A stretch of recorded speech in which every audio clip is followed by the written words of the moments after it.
Hi welcome back to my channel. ఈరోజు కథ ప్రేమ పరిచయమే 97వ భాగాన్ని వినేద్దాం. శౌర్య వింధ్య వాళ్ళని చూసి వాళ్ళ దగ్గరికి వెళ్ళాడు. శౌర్య మనసు ఎందుకో ఉన్నట్టుండి ఆగమ్య గోచరంగా మారిపోయింది.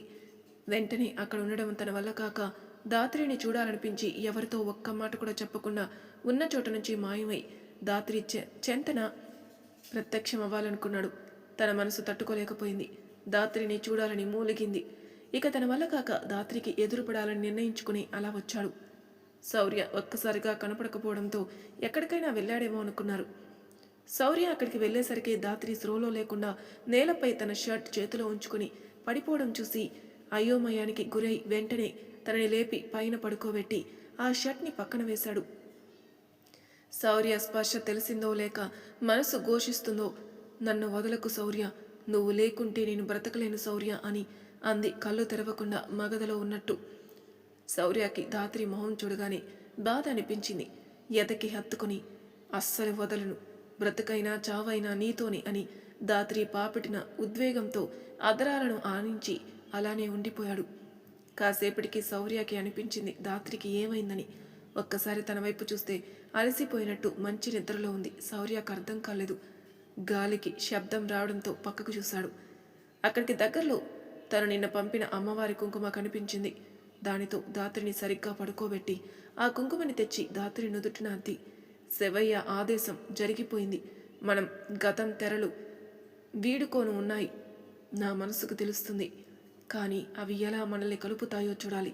నీ మనసుని నీ పిచ్చి ఆలోచనలతో బాధ పెట్టుకోకు దాత్రి, నా ప్రాణం నీది, నువ్వు నా దానివి అని దాత్రి చేయి పట్టుకున్నాడు. శౌర్య చేతిని తను కూడా పట్టుకుని ఉండిపోయింది. కాసేపటి వరకు చూశాడు శౌర్య. దాత్రిలో మెలకవలేదు. సరే అని ఊరుకున్నాడు. సాయంత్రం వరకున్నాడు. అప్పుడు తలంతా పట్టేసినట్లు తాగినోళ్ళు పట్టుకున్నట్టు తలని పట్టుకుని ఒక్కసారి విదిలించి కళ్ళు తెరవబోయింది దాత్రి. శౌర్య ఆ చెట్టు నుంచి మాయమైపోయాడు. దాత్రి నెమ్మదిగా లేచి కూర్చుని తల పట్టుకుని కాసేపు ఉండి తలెత్తి బయట వెళ్ళిపోతున్న సూర్యుని చూసి తన్ని తాను చూసుకుంది. తను గుడికి వెళ్ళాలని రెడీ అయి గుడికి వెళ్ళినట్టు గుర్తుంది. కలలో వచ్చే గుడి నిజమై ఎదురుపడినట్టు గుర్తుంది. ఆ తర్వాత అని ఆలోచిస్తూ మళ్ళీ తల పట్టుకుని ఆ ఆలోచనలతోనే చక్కర్లు కొట్టి కాసేపటికి శౌర్య శౌర్య శౌర్య కనిపించాడు. ఆ తర్వాత ఆ తర్వాత ఆ తర్వాత అని ఆగిపోయి ఏమీ గుర్తుకు రాక తలపై కొట్టుకుంటూ చేతికి అంటిన కుంకుమని చూసి ఆశ్చర్యపోయింది. దాత్రి ప్రేమ ఎంత మహోన్నతి కలిగి ఉందంటే ఆ కుంకుమలో కూడా శౌర్య స్పర్శ ఇమిడి ఉందని గ్రహించగలిగింది. తనే పెట్టాడు. నా పాపిడిన అనుకుని ఓ ఆనందం, ఓ ఆశ్చర్యం. నేను నీవాడినే అని శౌర్య తన సందేహానికి చెప్పకనే చెప్పాడు సమాధానం.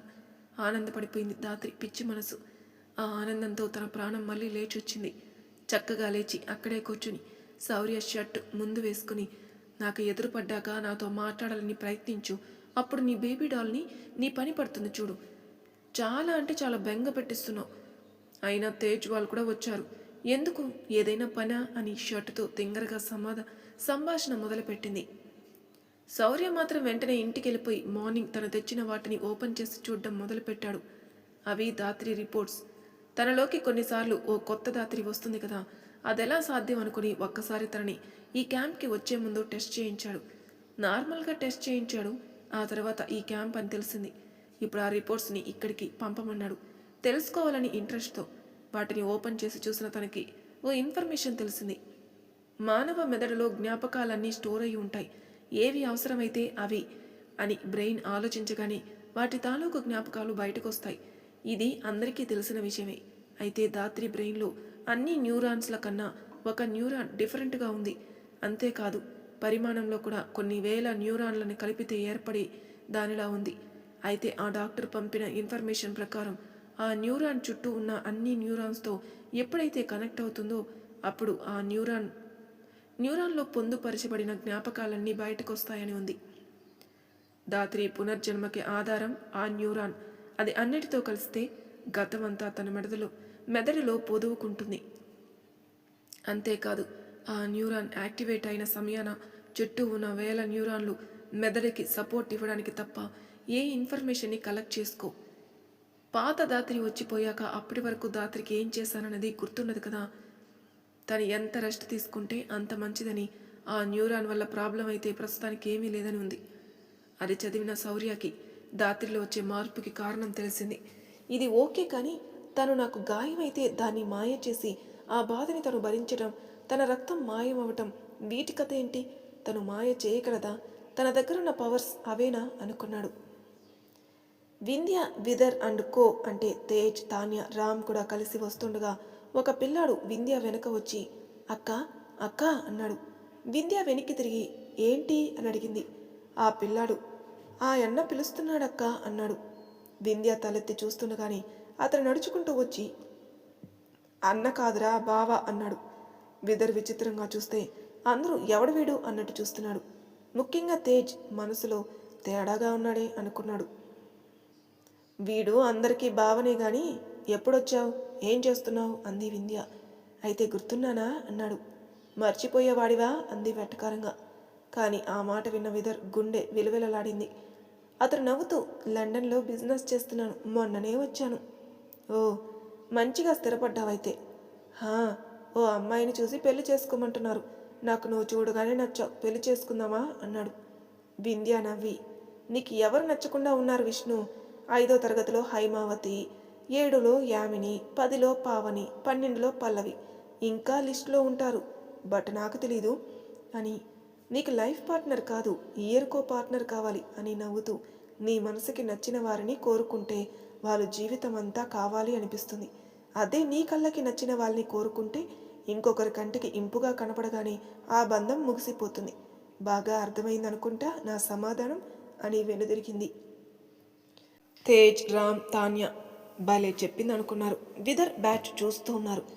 నా మనసు నువ్వే కావాలని అంటుంటే అన్నాడు అతను. వింధ్య హాఫ్ ఫేస్ తిప్పి నీ ధైర్యానికి మెచ్చుకుంటాను విష్ణు, కానీ నా మనసు నిన్ను కోరుకోవట్లేదు అని ముందుకు వెళ్ళబోయి ఆగి మళ్ళీ ఏమనుకుందో వెళ్ళిపోయింది. విదర్ బ్యాచ్లో శిల్ప లేదు. తను కాకుండా ఇంకో అమ్మాయిని నీ మనసుకి ఎలాంటి వారు నచ్చుతారు వింధ్య అంది. వింధ్య పెదవి విరిచి ఇదిగో ఇది చెప్తుంది అని తన హృదయాన్ని చూపించింది. విదర్ మనసు కాస్త తేలికపడి తొందరపడమంటుంది, కానీ విషయం తెలియనివ్వట్లేదు. ఏం అర్థం కాక జుట్టు చెరుపుకుంటూ వెనకే వెళ్ళాడు. ఇంటికొచ్చాక ఎవరి దారిన వాళ్ళు వెళ్తుంటే విదర్ మాత్రం అక్కడే ఆగిపోయాడు. బయట ఏదో పని చేస్తున్న యామిని గారు ఏమైంది బాబు అన్నారు. ఒక్కసారి లోనికి వెళ్ళి శౌర్యాన్ని కలవచ్చా అండి అన్నాడు మొహమాటంగా. యామిని అయ్యో అలా అడిగావేంటి బాబు, మా అబ్బాయి మీ స్నేహితుడు అంటే నువ్వు ఈ ఇంట్లో పిల్లవాడివే కదా అని అమ్ములు అమ్ములు అని అరిచారు. వింధ్య లోనికి వెళ్ళబోతుందల్లా వెనక్కి తిరిగి వచ్చి ఏంటమ్మా అంది. విదర్ని అన్నయ్య గదికి తీసుకుని పో అన్నాడు. వింధ్య సరే అని రా విదర్ అంటూ ముందుకెళ్తుంది. హాల్ దాటి మెట్లు ఎప్పుడెక్కారో అప్పుడు విదర్ అమ్ములు అమ్ములు అంటూ వింధ్య జడపట్టుకున్నాడు. వింధ్య విస్తుపోయి ఏంటి ఓవర్ చేస్తున్నావు, నేను చూస్తూనే ఉన్నాను. విదర్లో ఇంతకు ముందు ఉండే భయం కానీ తడబాటు కానీ ఏమీ లేవు. నవ్వుతూ చూస్తూ ఉంటే చాలదు. వింధ్య విదర్ దగ్గర జడలాక్కొని మరి అని అంటూ అటు తిరిగిపోయి అవును ఏంటి అమ్ములు అంటున్నావేంటి అంది. మనుషులు దగ్గర అవ్వాలనుకుంటున్నప్పుడు పిలుపులు దగ్గరైతే బాగుంటుంది కదా అని చుట్టూ చూసి వింధ్య ఓని కొంగుని చేత్తో పట్టుకున్నాడు. వింధ్య అది చూసి ఆశ్చర్యపోయి ఓయ్ కొత్తగా పెళ్ళైన పెళ్ళాం కొంగు పట్టుకుని తిరుగుతున్నట్టు ఈ ఫోజ్ ఏంటి అని ఓని లాక్కుంది. విదర్ తను ఏం చేస్తున్నాడు తను గమనిస్తున్నాడు, కానీ మనసు చేస్తున్న అల్లరిని ఆపలేకున్నాడు. అర్రే నీ కొంగునా అని ఆగిపోయాడు. హా నా కొంగునే, ఏముంది ఏంటి అంది. నా మనసు చుట్టుకొని ఉంది అన్నాడు. ఏంటి అరిచినట్టు అనేసింది గట్టిగా. దెబ్బకి శ్యామల గారు గది నుంచి బయటకొచ్చారు. విదర్కి తనేమన్నాడో అర్థమై తన మనసులో నలుగుతున్న బాధ ఇది అని అర్థమవ్వడంతో ఆనందిస్తూ ఉన్నాడు. వీళ్ళిద్దరూ మెట్లపై కనిపించడంతో అబ్బాయి విదరే అవడంతో ఏంటే అలా అరిచావు అన్నారు శ్యామల గారు. వింధ్య నేనా అరిచానా, భలే ఉందే నీకు, నువ్వన్నీ అనుకోకు అని. చూడు పైకెళ్ళి లెఫ్ట్ తీసుకుని సెకండ్ గదికెళ్ళు, అన్నయ్య ఉంటాడు అని కిందికి వెళ్ళిపోయింది. శ్యామల గారు ఉన్నారని విదర్ ఏమీ మాట్లాడకుండా పైకి వెళ్తూనే వింధ్యని చూస్తూ ఉన్నాడు.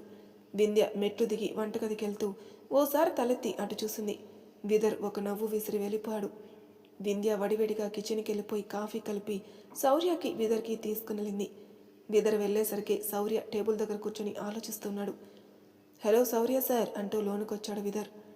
అంత పెద్ద గొంతేసుకుని అరిచిన శౌర్య పలకలేదు. విదర్ ఏమైంది వీడికి, ఎక్కడున్నాడు అని శౌర్య దగ్గరికి వెళ్ళి తొంగి చూశాడు.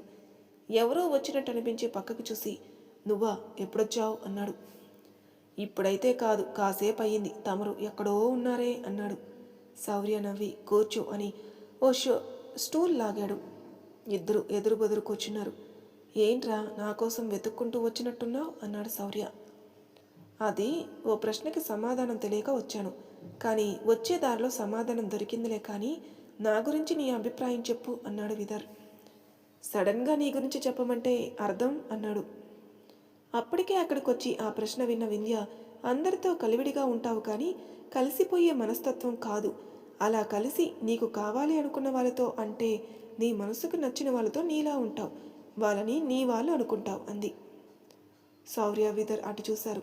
శౌర్య కూడా తెలియదు విదర్ కలిసిపోతాడు అనుకున్నాడు, కానీ అలా కలిసిపోయి నచ్చిన వాళ్ళతో ఉంటాడని. దానితో ఆశ్చర్యంగా వింధ్య వైపే చూశాడు. విదర్ థ్యాంక్ యూ అన్నాడు. నువ్వేమైనా మహాభారతంలో కృష్ణుడివి అనుకున్నావా, నీ గురించి అనుకోవటానికి చెప్పడానికి అంటూ కాఫీ ఇచ్చింది. విదర్ నవ్వుతూ మళ్ళీ థ్యాంక్స్ అన్నాడు. ఇద్దరి వైపు విచిత్రంగా చూశాడు శౌర్య. వింధ్య టేబుల్పై ఉన్న రిపోర్ట్స్ని చూసి, ఏంటన్నయ్యా ఇవి అంది. వీటి గురించి మీరు తెలుసుకోవాల్సిన పని లేదులే అన్నాడు. దానితో వింధ్య సరే అని, రేపు సాయంత్రం గుడిలో పెద్ద ఎత్తున హోమం జరుగుతుంది. ఈ హోమాన్ని జరిపించడానికి ఎవరు పిలవకుండానే కొంతమంది సాధువులు వస్తారు. అంతేకాదు, రేపు అందరూ కొలలో స్నానాలు చేసి అక్కడ దీపాలు వెలిగిస్తారు. రేపు నైట్ గుడిలో మామూలుగా ఉండదు అంది. శౌర్య అవునా, అయితే రేపు ఈవినింగ్ వెళ్దాం, అన్నిసార్లు తిరిగే కన్నా కూడా అన్నాడు. విదర్ కూడా అదే బెటర్ రా బాబు అన్నాడు కాఫీ సిప్ చేస్తూ. అంది వింధ్య. అన్నయ్య నాకు రేపు ఏమైనా కొనిపెడతావా అంది వింధ్య. చిన్నపిల్ల తన అన్నతో నాకేమైనా కొనిస్తావా అని అడిగినట్టు అడిగింది. శౌర్య చిన్న నవ్వు నవ్వి తప్పకుండా అన్నాడు. విదర్ కూడా వింధ్య కోసం ఏదో ఒకటి తీసుకోవాలనిపించి ఆలోచిస్తూ సరేరా మళ్ళీ వస్తాను అని ఆగకుండా వెళ్ళిపోయాడు. హలో అంది వింధ్య. వెంటనే ఆగిపోయాడు. కాఫీ కప్పు ఇచ్చి వెళ్ళొచ్చు అంది. విదర్ వెంటనే సారీ అని కప్పు అక్కడ పెట్టి వెళ్ళిపోయాడు. వింధ్య నవ్వుతూ చూసింది. వింధ్య కళ్ళలో విదర్ని చూస్తున్నప్పుడు సంథింగ్ స్పెషల్ ఏదో కనిపిస్తుంది. అది శౌర్య గమనించాడు. వింధ్య శౌర్య దగ్గర కప్పు కూడా తీసుకుంటూ, అన్నయ్య ఇలా అడగకూడదు కానీ అడిగేయాలని అడుగుతున్నాను.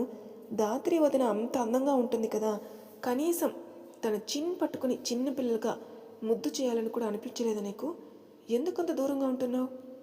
శౌర్య నవ్వుతూ నీకెవరినైనా చూసి అలా అనిపించిందా ఏంటి అన్నాడు. వింధ్య నోరు తెరిచి చిచి అన్నయ్య అంది. శౌర్య నవ్వుతూ మీ వదిన వచ్చాక అర్ధమొగుడు హోదాలో అడుగు, ఈ ప్రశ్న బాగుంటుంది అన్నాడు. అవును అప్పుడే అడుగుతాను అని. అంటే వదిన తనేనా, తనతోనే పెళ్ళా అంది. ఒకరిపై ప్రేమ ఇంకొకరితో పెళ్ళి అనేది ఉండకూడదు, నా వరకు తనే నా సర్వస్వం అన్నాడు. తను చాలా అదృష్టవంతురాలు అనేసి నువ్వు కూడా అన్నయ్య అంది. శౌర్య నవ్వుతూ చూశాడు. వింధ్య వెళ్ళిపోయింది. జానకమ్మ రూపం మారినట్టు వింతగా మారిపోయిన కొడుకు ఆకారాన్ని చూసి ఫిట్స్ వచ్చి పడిపోయింది. చుట్టూ ఉన్న వాళ్ళు సహాయం అందించారు. ఆ రాత్రి దాత్రి మనసులో ఈ ఊరి గుడి నాకు కలలో వచ్చే గుడి ఒకటే అంటే నాకిక్కడ సమాధానాలు దొరకనున్నాయా? నా కలలోకి వచ్చే ఆ అమ్మాయి ఎవరు, ఆ అబ్బాయి ఎవరు, ఎవరికి ఎవరు ఏమవుతారు, ఇలాంటివన్నీ తెలుస్తాయా? కానీ ఎందుకు నన్ను ఈ కళ చిన్నతనం నుంచి మర్చిపోలేని రుణంలా పట్టుకుని వేలాడుతుంది అనుకుని రేపు గుడికెళ్ళాలి, అనువనువు తరిచి చూడాలి అనుకుంది. కాసేపటికి మంచి నిద్రలోకి జారుకుంది. అక్కడ శౌర్య పడుకునే ముందు దాత్రి గురించి ఆలోచిస్తూ తల పక్కకి తిప్పాడు. రిపోర్ట్ కనిపించింది. దానితో శౌర్య పైకి లేచి, అవును ఆ డిఫరెంట్గా ఉండే న్యూరాన్ యాక్టివేట్ అవుతుందని చెప్పారు, కానీ ఎప్పుడు యాక్టివేట్ అవుతుంది అనేది చెప్పలేదే అని తనను తాను ప్రశ్నించుకున్నాడు. కాసేపటికి శౌర్య మనసులో, నేను చాలాసార్లు గమనించాను, దాత్రి ఎక్కువసేపు నాతో ఉన్నప్పుడు ఇంకొక దాత్రిలా చూసేది, మాట్లాడేది. అంటే నేను తన చెంతన ఉండడం వల్ల కలిగే ఆనందానికి మొత్తంగా ఒక భావోద్వేగానికి లోనై అలా న్యూరాన్ యాక్టివేట్ అయి అలా మాట్లాడేదా అని తనకి తానే సమాధానం చెప్పుకున్నాడు. కానీ అది సరైన సమాధానమో కాదో కూడా తెలియదు. కానీ కొన్నింటికి సమాధానాలు ఉండవు కదా అనుకుని బెడ్పై వాలిపోయాడు. తదుపరి రోజు ఉదయం ఎప్పటిలానే ఎవరి పనుల్లో వాళ్ళు ఉంటే విదర్ బ్యాచ్ మాత్రం నిన్న గుడిలో తీసిన పిక్స్ గురించి, గుడి గురించి మాట్లాడుకుంటున్నారు. ఇక్కడ క్యాంప్లో కూడా అంతే. రెడీ అయి బయటకు వచ్చిన దాత్రి, నేను దేన్ని చూడలేకపోయానా, నాకెందుకు గుర్తులేవు, అసలు నేను ఎప్పుడొచ్చి పడుకున్నాను అనుకుంది. అంతలోనే ఎవరో పేషెంట్ వస్తే మాట్లాడుతూ ఉంది. విదర్ తన బ్యాచ్కి ఈరోజు గుడిలో పెద్ద హోమం ఉందని సాయంత్రం వెళ్దామని చెప్పాడు. వాళ్ళంతా డబుల్ ఓకే అన్నారు. వింధ్య లేచాక ఫ్రెష్ అయ్యి ఎప్పుడు ఓనీ కట్టేది విచిత్రంగా గ్రీన్ కలర్ చుడిదార్ వేసుకుంది. చేతిలో ఏదో కవర్ పట్టుకుని బయటకొచ్చింది. గేటు వైపు వెళ్తున్న వింధ్యాని విదర్ చూసి తన దగ్గరకు పరుగున వెళ్ళాడు. వింధ్య ఒక్కసారిగా ఆగిపోయి, ఓయ్ ఏంటిది ఇలా వెంటబడుతున్నావు అంది. నా ఆనందంలో కానీ ఎక్కడికి వెళ్తున్నావు? నీ పర్మిషన్ తీసుకోవాలా అని అంది సూటిగా చూస్తూ. ఆహా అలా కాదు, నేను కూడా రావచ్చేమో అని. వింధ్య ఒక చూపు చూసి వెళ్ళిపోయింది. హేయ్ అలా చూసి వెళ్ళిపోతే ఏంటర్థం? రమ్మనా రావద్దనా? వింధ్య ఆగి పోవయ్యా పో అని వెళ్ళిపోయింది. అంత క్యూట్గా చెప్పాక వెళ్ళనా అన్నాడు. వెళ్ళు అని దీర్ఘం తీసి చెప్పి తల విదిల్చుకుని ఏమైంది ఈ విదరికి కొత్తగా ప్రవర్తిస్తున్నాడు అనుకుని వెళ్ళిపోయింది. వింధ్య ఎవరి గదిలో వాళ్ళకి టేబుల్పై వాళ్ళ బట్టలు పెట్టేసింది. శ్యామ్లా గారు నైట్నే డిన్నర్ దగ్గర అందరికీ హోమం ఉందని సాయంత్రం వెళ్దామని చెప్పి ఉండడంతో దానికోసమే ఆ బట్టలని ఒక పక్కన భద్రపరిచారు. వింధ్య తిన్నగా దాత్రి వద్దకెళ్ళి ఏదో ఫైల్ చూస్తున్న దాత్రి టేబుల్పై కొట్టింది. దాత్రి తలెత్తి చూసి, వింధ్య నువ్వా చెప్పు అంది. చెప్పడానికి కాదు ఇవ్వడానికి వచ్చాను అంది. అవునా ఏంటది అని చాలా నార్మల్గా అంటూ వింధ్య వైపే చూస్తుంది. వింధ్య తన చేతిలో ఉన్న కవర్ దాత్రి ముందు పెట్టి, ఈరోజు గుడిలో పెద్ద ఎత్తున యాగం లాంటి హోమం చేస్తారు. అప్పుడు గుడికి ఈ చీర కట్టుకునిరా. యాగానికి హోమానికి తేడా ఏంటి అని అడిగింది దాత్రి. యాగం అంటే ఒక పక్షం రోజులు అని వ్యవధి పెట్టుకుని దీక్ష పూనుకున్నట్టు చేస్తారు. హోమం అంటే ఒక్క రోజులో వాళ్ళు చేయాలనుకున్న పూజ చేస్తారు అనుకుంటా. ఇది నాకున్న అంచనా అంది. ఓ కానీ నైట్ టైంలోనా? సాయంత్రం 6 దాటుతుండగా మొదలు పెడతారు దాత్రి. రా చూతూ గాని. ఈ జాతర 5 రోజుల్లో నాకు ఇష్టమైన రోజు ఇది. ఆ తర్వాత 5వ రోజు. అవునా 5వ రోజు ప్రత్యేకం ఏంటి? తినబోతూ రుచి ఎందుకు చూద్దు గాని. ఈరోజు నువ్వురా, నీకు చాలా చూపిస్తా గుడిలో అని ఓ ప్లేస్ చెప్పి అక్కడికొచ్చి ఉండమని సమయం కూడా చెప్పింది. దాత్రి తలూపింది. వింధ్య సరే వెళ్ళొస్తానని వెళ్ళబోతే దాత్రి కూర్చున్న చోటు నుంచి లేచి వింధ్య చేయి పట్టుకుని, నీకు నేనేమవుతాను, ఎందుకు నా కోసం ఇంత అంది. బాబోయ్ ఒక్క చీరకే ఇంత డైలాగే అవసరమా? నాకు నీకు మధ్య ఏం బంధం బలపడినుందో, అయినా నాకు నీకు మధ్య స్నేహాన్ని మించిన బంధం మరొకటి కావాలా అంది. దాత్రి నవ్వి, సరే కానీ దామిని గారు ఎలా ఉన్నారు? అబ్బా విషయం చెప్పడే మర్చిపోయాను. నేను త్వరలో అక్కడే కాబోతున్నాను. అమ్మను కాబోతున్నానన్నట్టు చెప్పావు తెలుసా అంది దాత్రి. వింధ్య నవ్వి, దామిని చిన్నమ్మ ప్రెగ్నెంట్. దాత్రి చాలా నార్మల్గా, ఓ మరి తనని జాగ్రత్తగా చూసుకుంటున్నారా? మా పెద్దమ్మ, మా అమ్మ, మా బామ్మ అందరూ తన్ని బాగా చూసుకుంటున్నారు. దాత్రి తలూపింది. వింధ్య 2 అడుగులు వేసి వెనక్కి తిరిగి, ఆ చీర కట్టుకుని ఈవినింగ్ టెంపుల్కి రా మర్చిపోకు అంది నొక్కి పెట్టి చెప్తూ. దాత్రి సరే అని, జాగ్రత్తగా వెళ్ళు అంది. అంటూ వింధ్య కూడా అక్కడి నుంచి వెళ్ళిపోయింది. మరి తర్వాయి భాగంలో ఏం జరగబోతుందో నెక్స్ట్ ఎపిసోడ్లో తెలుసుకుందాం.